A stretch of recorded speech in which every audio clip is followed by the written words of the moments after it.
Fargo, the new virtual assistant from Wells Fargo, makes banking faster and easier. Like this. Fargo, what's my checking account routing number? And this. Fargo, turn off my debit card. And this. Fargo, what did I spend on groceries last month? And that's just the beginning. Do you, Fargo? You can. In the Wells Fargo mobile app. Learn more at wellsfargo.com/getfargo. Terms and conditions apply. Your mobile carrier's availability and message and data rates may apply. Wells Fargo Bank, N.A., member FDIC. So our podcast is called Right and Wrong. Are these your notes? These Are these your notes about what we're going to say? Anything. Nailed it. Is the short answer. So how many novels did you not finish? Oh my God, so many. It was perfect. What's she talking about? This is nonsense. Ooh, a spicy question. I love it. This is it, guys. The big secret to getting published is you have to write a good book. You heard it here first. Hello, and welcome back to the Right and Wrong podcast. Once again, I'm Jamie, and joining me today, fresh off the launch of his incredible debut novel, is author and editor Kasim Ali. Hi, Kasim. Welcome to the show. Hey, Jamie. Thank you for having me. Oh, it's my pleasure. How are you doing? How's it all going? It's going good today. Although, well, yeah, sometimes it's not so good, right? Storm Eunice taught us that over the weekend. Yep. Well, actually, to tell you an incredibly stupid story about my commute into the office today, I had to wait for 3 tubes until I got onto one. And then when I got onto the tube, a small child, roughly the size of, I want to say maybe she was 11, shoved herself between my legs to get onto the tube after me. And I thought, I think this is a crime, but I'm not participating in it. And I was also wearing a cap on my head, and the man in front of me was also wearing a cap on his head. And the front of our caps kept hitting as the tube moved. Gosh. It's just so slightly awkward, isn't it? And we kept making eye contact, and I thought to myself, please don't think that I'm like trying to flirt with you, because I promise, like this is not what I'm doing, man. Okay, well, excellent. I'm glad that your day started off bizarrely, but you seem to be soldiering on. Let's kick off with the book, Good Intentions. For me and everyone listening, do you want to, straight from the author's mouth, tell us about Good Intentions, your debut novel? Yeah, absolutely. Sure. So it is, I have to work on my pitch. I have to make this better, I think. It is about Noor, who is a Pakistani Muslim boy, and he meets Yasmina, a Sudanese Muslim girl at university, and they sort of hit it off and fall in love. And it's all nice, it's all fun and games, it's all beautiful. And then it gets to a point where their relationship becomes quite serious, and so she introduces him to her parents, and they sort of love him, and they're very much happy with the two of them being together. But when it comes to him introducing Yasmina to his parents, he doesn't, because he believes that they are anti-Black. And so that is essentially the draw of the book, the problem of the book, if you wanted to describe it that way. And it's about exploring that sort of very intimate relationship between Noor and Yasmina, and how does she feel about being kept a secret for 4 years until he does tell his parents? How do his parents react to it? And, is Noor a good person for doing what essentially was like hiding his girlfriend for 4 years? Yes, it is and you investigate that question very well and very deeply. And there is, I don't want to spoil it for anyone, but the resolution is, it's successful, I will say, without giving anything away. Do you know what was so refreshing about this book, which you don't really mention in the pitch there, which makes sense, is reading this book, and it's something that I haven't really noticed until it's kind of right in my face, is having a vulnerable male protagonist with feelings and flaws that makes mistakes and is insecure. And I just found it's so rare a lot of the time in literature and TV and film. Yeah, I you're not the first person to say this, and I it's really interesting, because when I was writing it, I don't think I was writing it with any kind of intention in mind. I wasn't writing it to be like, I'm going to write about a vulnerable male protagonist, or I'm going to write about X topic or X issue in my community. I just was thinking I want to write about an interracial romance that doesn't involve a white person because I had so often seen those stories told, and I wanted to write about someone like me. That's literally all that I wanted to do. And it's kind of in going back that I realized in writing about someone like me, I wrote about someone who isn't shown in films and TV shows, in books, which is this kind of open-hearted, very vulnerable, very open with his emotions kind of man, but like never kind of at ease with that within himself. Like it's never a question of like, am I a man for showing these emotions? Am I a man for being upset or sad or conflicted or have anxiety or any of those kinds of like the side of emotions that I think we don't often attribute to men. And also with all stories, characters make bad decisions. That's what moves the plot forward. But you justify the bad decisions with, this is the insecurity or the anxiety that caused that. And we just often don't see that in stories about men. Yeah, and I won't lie to you. Like, I am an overthinker. I do it all the time. Like today, I'm bumping my cap against this guy's cap, and he's probably just thinking, "Oh, how annoying!" And I'm thinking, "Please don't think I'm like flirting with you, or like being weird, or like trying to steal something from your pocket. I'm so sorry." And I've always kind of been that person where I'm just overthinking about kind of everything, and it is hard to deal with sometimes because you shouldn't be overthinking so often, but it's a fundamental aspect of my reality. And I've got many female friends who, will have really open conversations about it, but I've never really had a man speak to me like that, in that kind of, telling me that they also overthink. But then I know that people do overthink because I'm a dude who overthinks. And working in publishing, like, whenever I talk to men in publishing, like it's they also kind of, it feels like they have a very similar personality to me, but it's like it's so interesting that they won't confess to that overthinking part of their lives. And I just really like reading it back. I sort of realized that is kind of what I was, without thinking about it, I was writing like I don't want to say new male protagonist because that's such a arrogant thing to say, but like a different kind of male protagonist to the ones that I've been reading.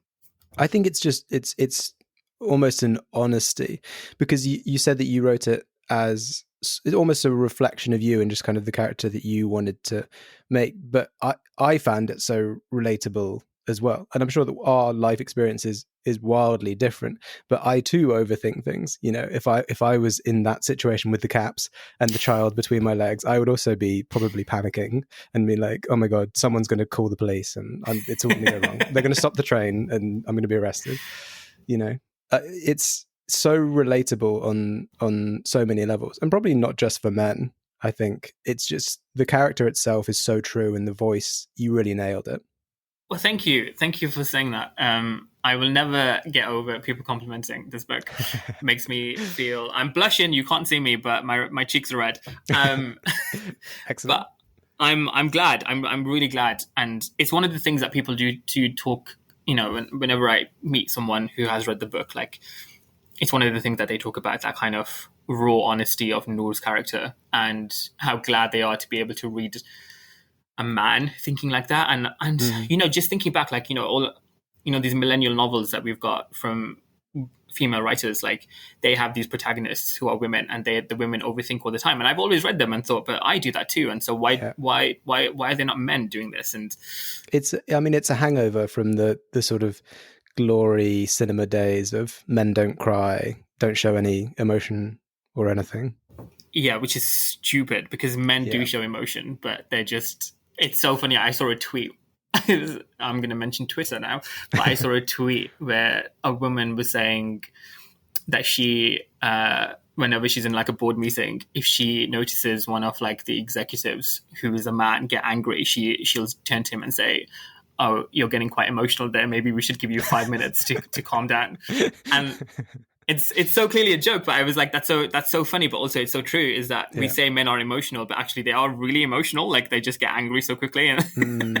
I kind of think that the way that sort of, that aspect of, I mean, it's toxic masculinity in a way that where men over, you know, a long period of the 20th century were told not to be able to show emotion, but the one emotion that was okay for men to show was anger, right? That was the one where it was like, yeah, that's a manly emotion. Yeah, you're allowed to be angry, and you're even allowed to cry when you're angry because you're so angry you can't control it. Yeah. But you can't be anything else. Like, you can't. Don't be too happy. Don't be too joyous. Don't be too excited. Exactly. Don't be sad. Don't be scared. You just have to just be, and then you can get angry, because angry is like a good emotion, or whatever that means. I remember when I was a kid, and I'm a very emotional kind of person, and I was watching this Bollywood film called Devdas, and if you haven't seen it, I implore you to watch it. It's 3 hours long, so it's a bit of a Okay. it's a bit of a long one. Yeah. But it's this incredibly beautiful, emotional film about just a man and a woman who are in love, and they can't be in love with each other because of certain reasons, and really isn't that every story. And I remember getting to the end and crying, and my dad walked in and he was like, "Why are you crying?" And I was like, "This film is sad. Like, you've seen this film and the ending is really sad. Like, I'm crying at the ending of this film." And he just couldn't. He just was like, "You're stupid for crying," essentially. And I was like, "My dude, maybe unpack that with your therapist, you know?" Yeah. Also, have a seat. Let me show you all the Pixar movies, and then we'll see who's crying. Right, exactly. Like, oh my God, you watch the first 5 minutes of Up and you don't cry. You're a psychopath. I'm sorry. Like, it was Inside Out that had me just like basically dehydrated because of the amount of water that had come out of my eyes. Oh, I watched the one with Tom Holland and Chris Pratt, and they're little goblin people or something, and they're trying to find their dead dad. Oh, that got me. That got me at the end. I wasn't really into it, and then at the end, this just suddenly hit me like all at once. No, exactly same experience. I was like, "This is a shit Pixar film. This is the worst one. I can't believe I'm watching this." And then the last like what 10 minutes? The last 10 minutes, I'm like sobbing. What? How did they even do it? They got us good. Okay, let's focus. Let's talk more about you, less about Pixar. You started out in short stories, yeah? Kind of, yeah. And publishing wise, I think publishing wise, I had a short story published in the Good Journal, which was incredible, and Diana Evans picked it, which I love her so much. But kind of writing wise, like, I started off writing books, I think. Ever since I was 17, I've been writing like 2 or 3 books a year, which is insane. Wow. I don't have a life, Jamie, is what we're realizing here. Oh my God. So how many books have you written?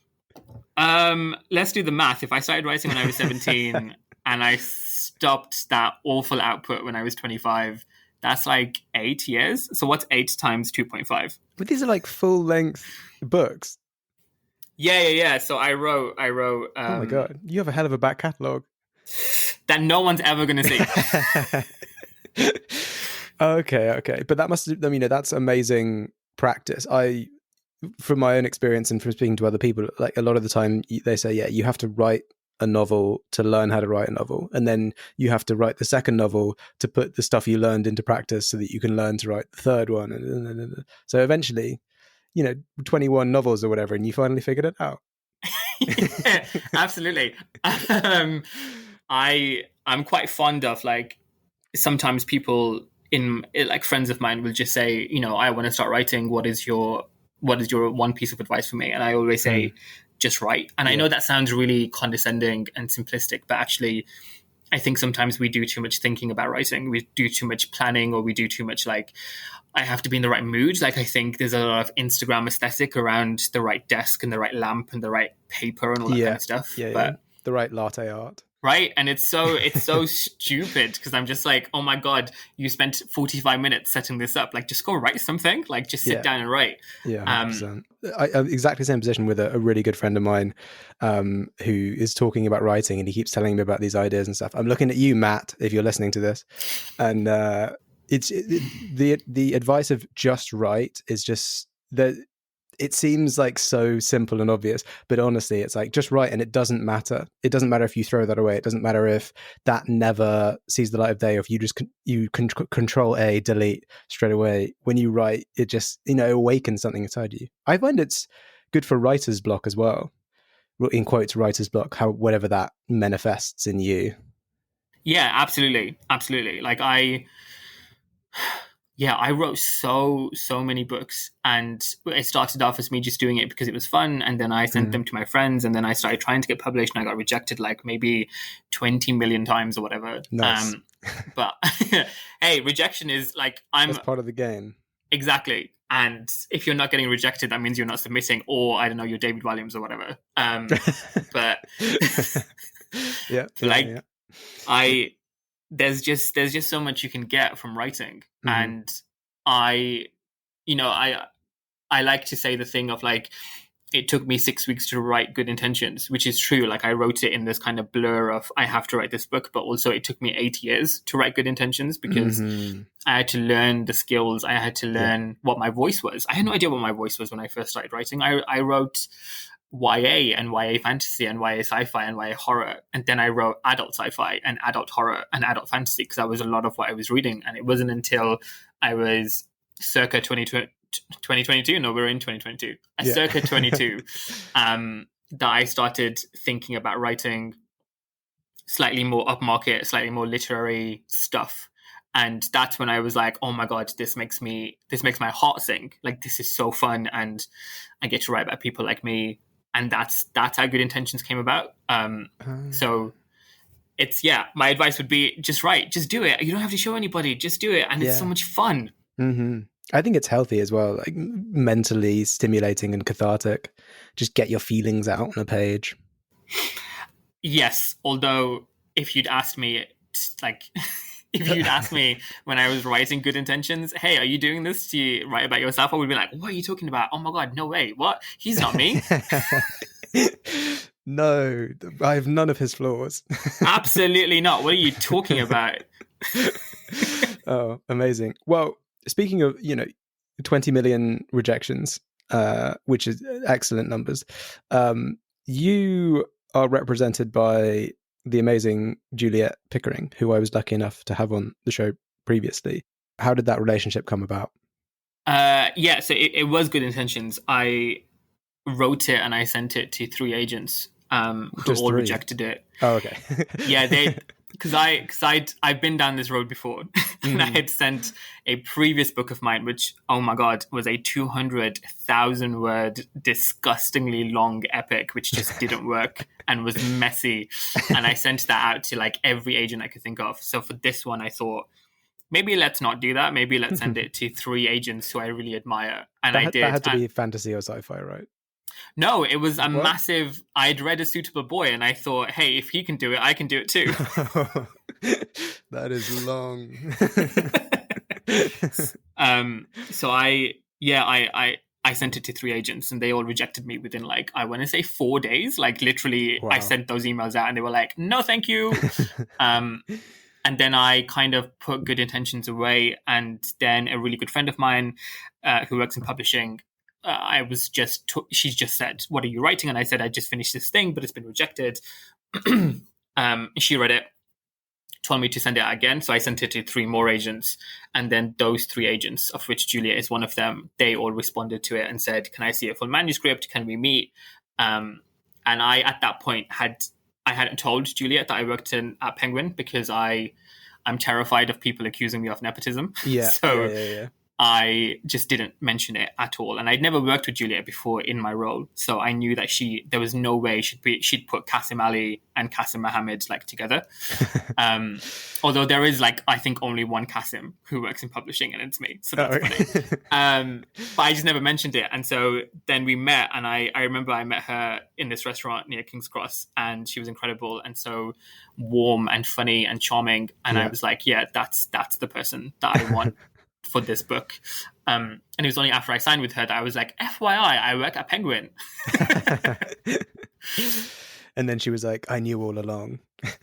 She did actually say to me, she was like, I had a feeling because you knew so much about publishing that I thought he either works in it or he knows someone who does. Okay. That's good. It sounds like it was timing in terms of, because when that initial send out full rejection, and then the second time you sent it out, did you say all 3 of them got back to you and showed interest?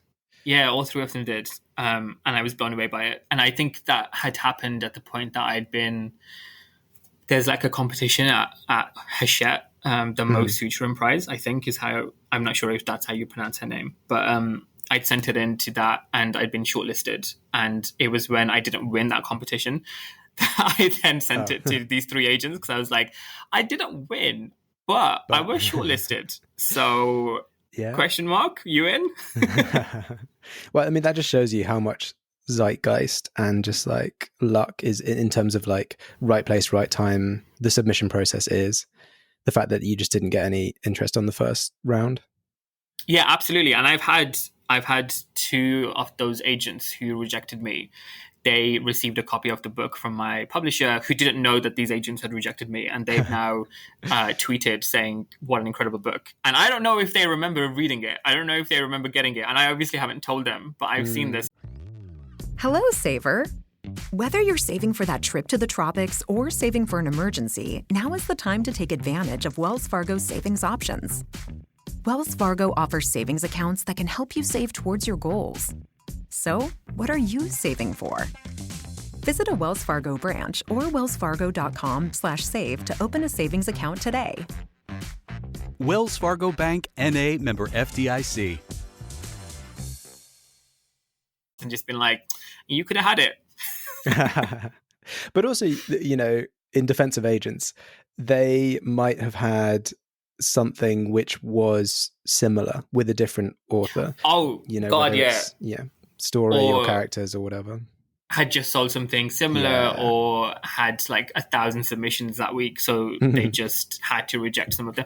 Like, yeah, I'm completely like, they get so many. I don't know how anyone in this industry does their jobs. I just... No.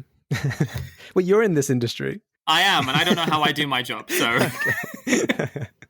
okay. Well, speaking of your job, your publishing experience, Penguin, Random House, you're in editorial over there. So, what is the role? How does that translate to your day to day?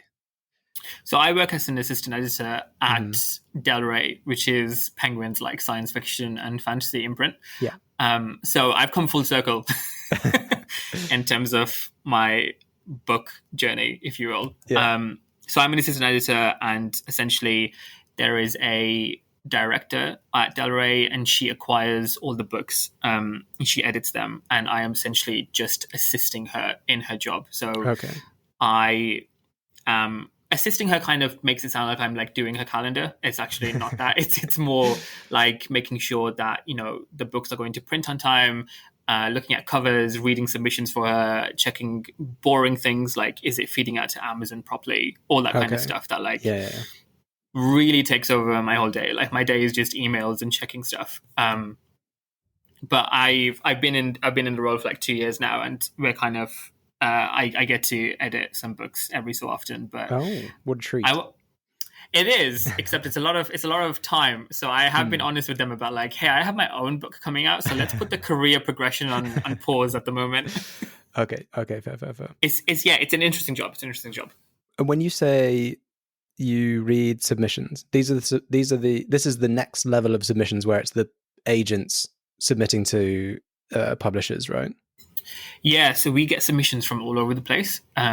Because we are the only science fiction fantasy place at Penguin, the only dedicated one. I think there are other places at Penguin that do an SFF book every so often. Yeah. But because we're the only dedicated imprint, we get submissions from all the agents in the UK, but also all of the agents / rights people in America, which is obviously a massive market. Yeah. So we get loads of submissions from them. So currently in my inbox, I think I have circa 40 submissions to read, and my boss has about 250. Ooh. Yeah, so she's and so I have to essentially, she will send them to me as they come in, and I will read them as fast as I can. But it's quite a lot of work, and also you have to give each book its space, because I know as an author how long it can take to write it, how much editing you do with your agent, and how much it means to you just on a very personal, intimate level. So I try to give each book its space. And, you know, if we're rejecting them, which we have to reject quite a lot of them because we just don't have the space to publish them, I'm thinking about giving, you know, really detailed feedback so that I can very much just, so the agent has something to go to the author with rather than just saying they said no. Yeah. And so you're informing the agents kind of as to what you need as well to add to the list at the publishing house. Yes, yeah, absolutely. So, for example, if we get Del Rey doesn't really do hard sci-fi, so it's not doing, stuff like Children of Time, for example. Okay. So if we get submissions like that, we do read them just in case, like it might be really good and it might fit our market, but we do often go back to those agents and say, look, this just isn't the right fit for Del Rey. We're a bit more commercial. We're a bit more accessible. We're on that side of things rather than really hard sci-fi that appeals to a more male audience. And we're also constantly just having like calls with agents, especially here in the UK, because we're very mindful of the fact that our list is quite American. So we want to get a lot of British authors like submitting to us. And so we're having calls with UK authors quite a lot and talking about this is what we would like to do and this is what our publishing looks like and this is the gap we have, so to speak. Right. Okay. And it must be a bit different to when agents are looking at submissions, they're obviously looking for, a spark or like kind of that X factor. But when you're looking at submissions on the publishing side, do you have to really put on your sort of marketing hat and the business hat and say, where does this fit? How do we sell this? Well, so personally, it's for me, it's a no. For me, it's about that spark. I have to like the book. I have to like the book. I know for others, like, so me and my boss, we are very much about good writing first and foremost. So, for example, we had this very, I'm laughing because it sounds insane. We had this very, very literary book come to us last year, and it was about octopuses or octopi gaining sentience. And killing humans. And that sounds like a schlocky Guillermo del Toro Hellboy-esque B movie on Netflix, but actually it was written in this like beautiful way. Like it was such a beautiful book, and the writing was very evocative and the characters were just so good, but it was too small for us. Like we didn't, like, it was the kind of book that needs to go on a smaller imprint. And then that was when the market came into it, and that was when our audience came into it, and we both loved it so much, but we had to let it go. I have no idea if anybody in the UK even bought it, actually, so that's sad. But so we're always looking for good writing first. We have to be drawn in because this is a book that we're going to spend the next 2 years with, and we're going to publish and market it. And we often buy 2 book deals with authors, so it's about sustaining a person's career. But after that point, if we read something and we're like, okay, this has grabbed my attention, it's interesting, it's good, then we have to think about the market. And then the saddest part of my job is finding a book that I love but not being able to publish it, either because of time or audience or some other stupid factor that just gets in the way of it. Well, presumably, just like with the agents, overlap with a book that you're already publishing, or someone's publishing in one of the Penguin houses. Yeah, kind of, but also it's kind of like looking at our own publishing schedules. Like, right, if we've got a really big book coming out in, say, September, and we know that all of our resources are going to go to this really big book in September. We don't have a big book in September. That's just me. I'm just using it as an example. Sure. Wink. we wouldn't want to have a similarly sized big book in October, right? So then we might have to say no, because if the US is publishing in October, we would like to publish on the same date because it makes things easier. So we'd have to say no then. But also, if we're publishing a really big book in September, again, there's no big book in September.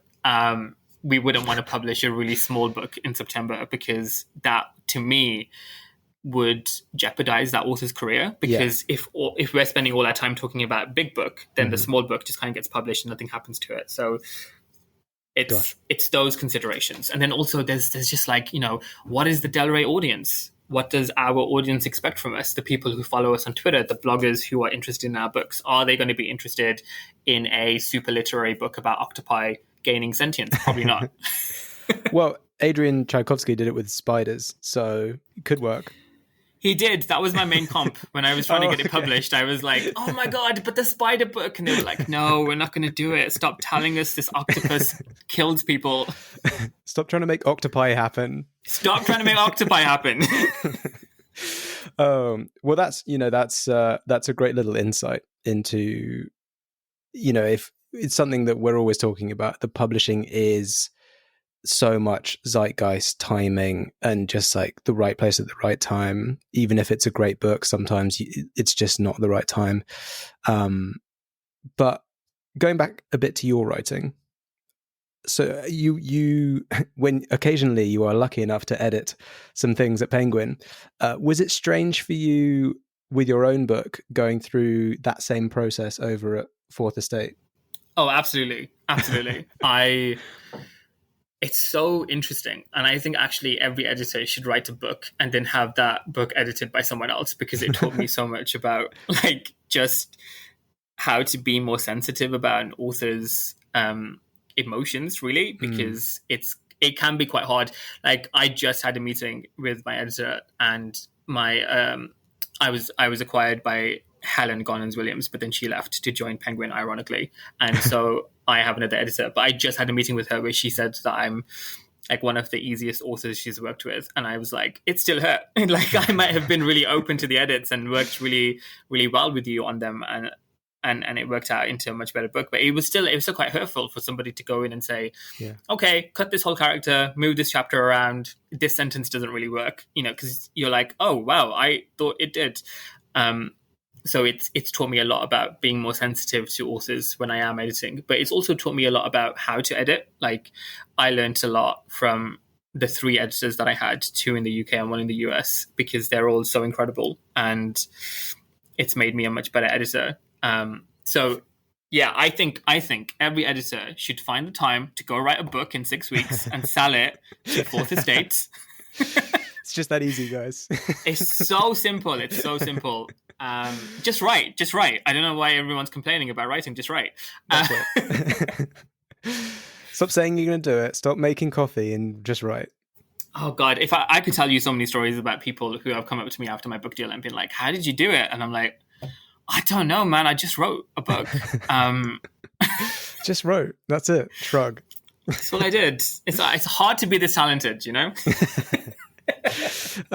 but that again. It's one of those things, I imagine, editing, where you've been sitting on one side of it, and then suddenly when you're on the other side, you realize so many things about it. It's sort of an awakening, and you realize probably how many authors you've had up at night eating ice cream crying over your edits. Yes. Yeah, my God. And also, like, the thing that I found the most difficult is a lot of people said to me, like, because you work in publishing, it'll be easier for you to go through this journey because you know what's coming. But actually, it's been much harder to go through this journey because I know what's coming.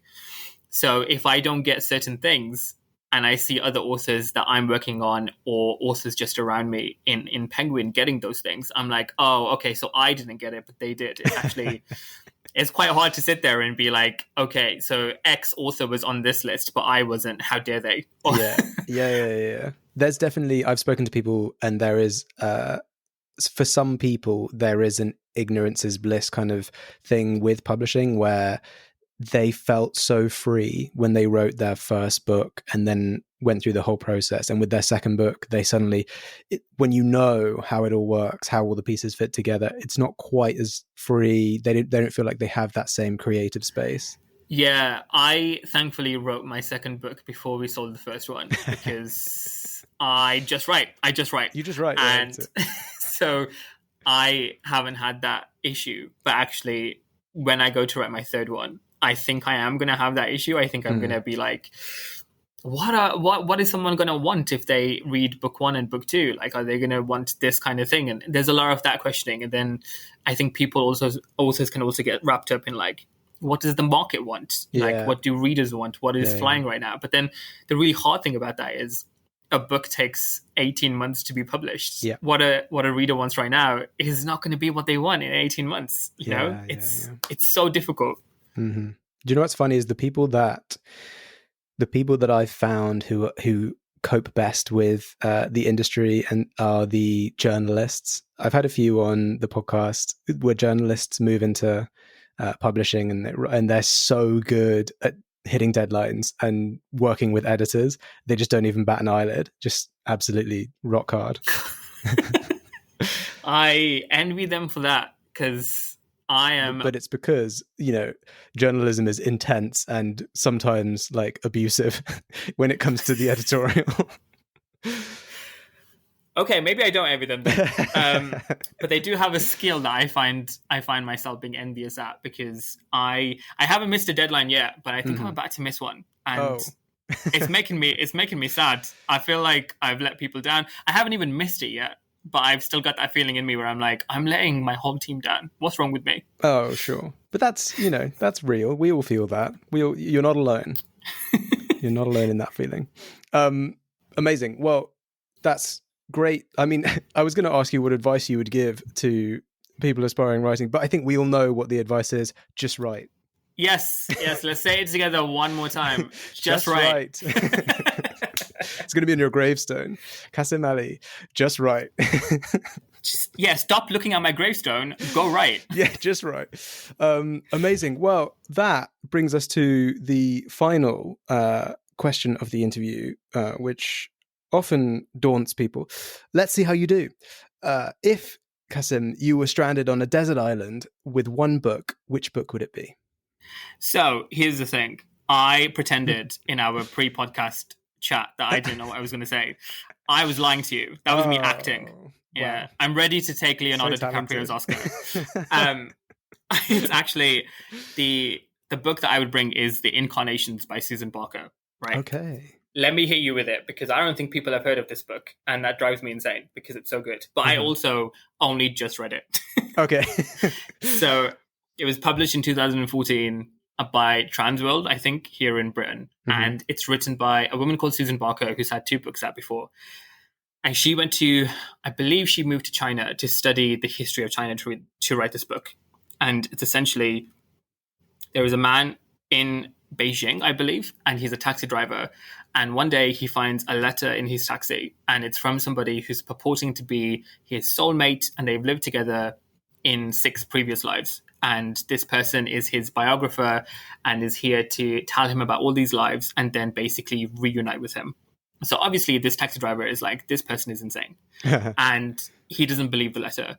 But then more letters come. And the next letter details that first life that they lived together way back when.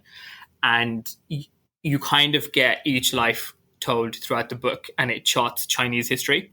Wow. And it's beautifully written, like fascinating to learn about a side of the world that I'd never encountered before. And Susan Barker's writing is so immediate, so evocative, like just blew me away. But you also learn about this man's life as it stands, and like his history with his family and mental health and who he is and finding himself. And essentially those 2 timelines essentially come together. And when they come together, they do in the most awe-inspiring, goosebumpy way I've ever had a book come together like that. Like I finished it at, I want to say like 1:30 in the morning on like a Thursday night or something stupid like that. And I couldn't stop myself from reading. And a friend of mine had been telling me to read this book for like years. And so I sent her this message and I just said, I just finished it and I need to talk to someone about it, and you're probably asleep. And I just wrote this long message to her detailing everything that happened. And I woke up in the morning the next day to her having replied, being like, I can't believe you were up at 1:30 in the morning reading this. But it is such an incredible book. And I think it's one of those books that I would want to read like maybe 20 more times, because there's so much in it. And I think I would get something different from it every time I read it. I'm obsessed with it. I keep telling people about it. Wow. I mean, that's a hell of a pitch. You pitched that book. I think you possibly pitched that book better than you pitched your own book. But if anyone wants to take anything from this podcast, go buy Susan Barker's The Incarnations. It's incredible. Wow. Well, I'm sold. I'm straight on my to be read list. Probably the top, because that's how my to be read list works. Everything goes straight to the top. Amazing. Thank you so much, Kasim, for coming on and sharing your experiences and telling us about the book and your work in publishing. It's been a real treat chatting with you. Thank you. Thank you for having me. I love talking about this stuff. The intersection of author and publishing. It's all I am, Jamie. I don't have anything else going on in my life. Yeah, because you're writing books every year. So yeah, easy peasy. Just right. Just right. For everyone listening, if you want to keep up with everything that Kasim is doing, you can follow him on Instagram and Twitter at JustKasim, but there's no T, so it's at JUSKASIM, because Just Kasim was taken. Am I right? Just Kasim was taken. So this is my identity now, forever and always.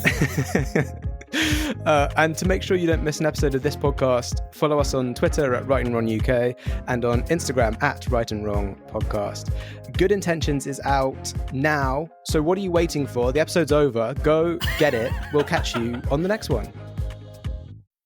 Fargo, the new virtual assistant from Wells Fargo, makes banking faster and easier. Like this. Fargo, what's my checking account routing number? And this. Fargo, turn off my debit card.